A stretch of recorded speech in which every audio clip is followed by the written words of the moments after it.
I was then asked to write a piece for the Vatican newspaper. I had been asked before and I had said no because I just thought the church and I are not really good friends. But after my father died, I started going back more frequently to church because it gave me comfort. And also because my father was such a keen Catholic that just sitting in the church made him feel closer to me. So I wrote about what had happened in my mother's funeral for the Vatican newspaper. And I think I also wrote about, just in a larger sense, that there's a problem if you have people whose duties are to serve, who then turn around and become tyrants. Something is wrong with that. It is not right. Like people say, if an adirom, adirom, what is not good is not good. And we should be able to say very plainly and forcefully that something that is not good is not good.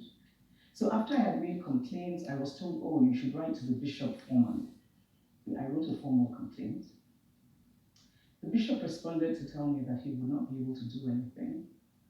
And the reason, he says, was because I had talked about the incident at the bishop's conference where I had been invited to speak. Therefore, he was now unable to act. The Catholic Church is very hierarchical. Yeah. So really, the person who is in a position to discipline this priest is his bishop. So I don't know what else to do. And while all of this is going on, we cannot forget the emotional toll it's taken on me and my siblings. We talk about how mommy would feel about this. My mother was a very straightforward person. My mother would tell you what she thought about things. And it just kills my spirit that this happened at her funeral. Now, the video of your reply to the priest went viral, and a lot of people reacted, and like I said, it resonated with a lot of people when it comes to their perception or their opinion about the way churches are run.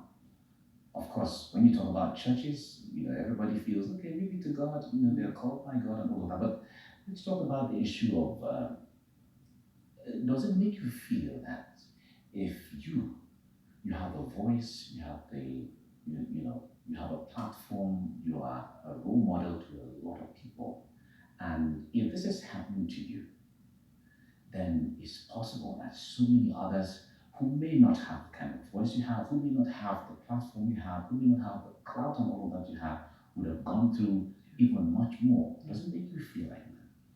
It is absolutely heartbreaking. And you know what? I have to be honest and say that one of the reasons that I want to talk about this publicly, I don't want what happened to us to happen to any other person. I don't want that for anybody. And when I started talking about this, just hearing back from people, there's just so much that happens, especially during burials and funerals. And particularly, it seems to me, to happen more in Igbo land, the Catholic Church in the Southeast, where priests are so lacking in compassion. They can refuse to bury a person because that person owes some small amount. They make all kinds of demands on the family, and nobody shows compassion. Compassion is lacking. And the whole root of Christianity is compassion. And I think about it, and I think I have the good fortune of being well known and all of those things, and this happened to me, and nobody has faced any consequence. We have not received any apology. The wrong that we suffered has not been righted. So how much worse will it be for people who do not have the platform that I have? Much, much worse.